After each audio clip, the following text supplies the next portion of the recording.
The crowds earnestly looked for Jesus and finally found him on the other side of the Sea of Capernaum. Just the day before, Jesus had miraculously fed all of them with only a couple loaves of bread and some fish, and while it had satisfied them at the time, they returned to him hungry.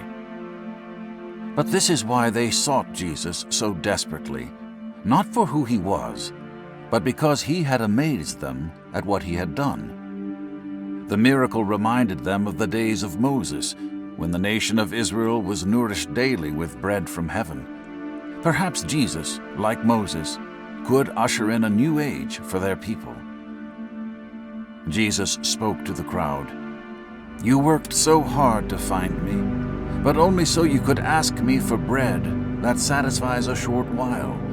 Why aren't you looking for the bread that will satisfy you forever?"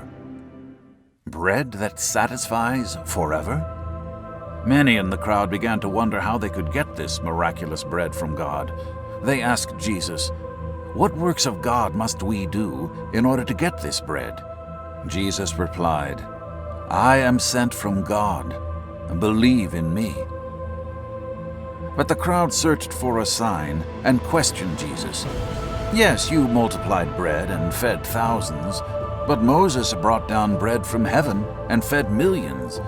What great work will you do that will demonstrate that you are greater than Moses?" Jesus said, "You must hear me and understand this. Moses did not give you the manna. My Father gave it to you. And now he has sent to you the bread of life that I speak of."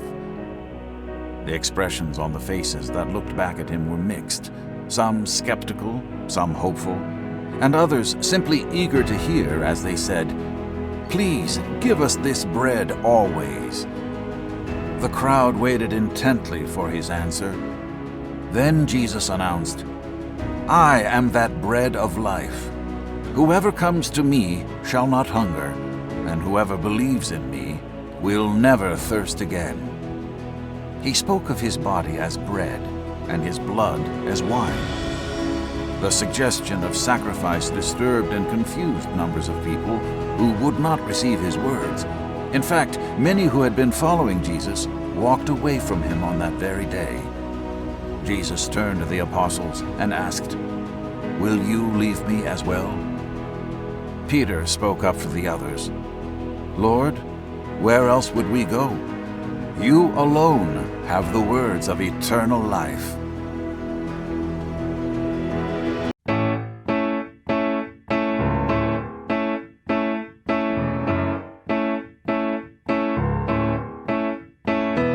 And this is the testimony that God gave us, eternal life, and this life is in His Son. Yeah, this is the testimony that God gave us, eternal life, and this life is in His Son.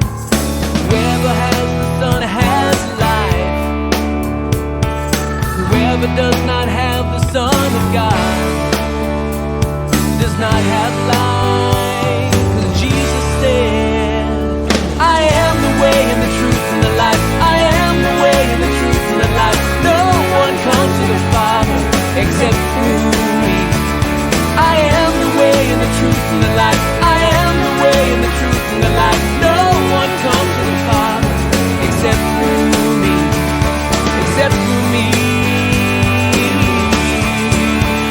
Yeah, this is the testimony that God gave us, eternal life, and this life is in His Son. Yeah, this is the testimony that God gave us, eternal life, and this life is in His Son. Whoever has the Son has life. Whoever does not have the Son of God does not have life. 'Cause Jesus said, "I am the way and the truth and the life. I am the way and the truth and the life. No one comes to the Father except through me. I am the way and the truth and the life. I am the way and the truth and the life. No one comes to the Father except through me, except through me." the life. He is the life. He is the way, the truth, the life. Yeah, He is the life. He is the life. He is the way, the truth, the life. Yeah, this is the testimony that God gave us, eternal life, and this life is in His Son. Yeah, this is the testimony that God gave us, eternal life, and this life is in His Son. This life is in His Son. This life is in His Son. This life is in His Son.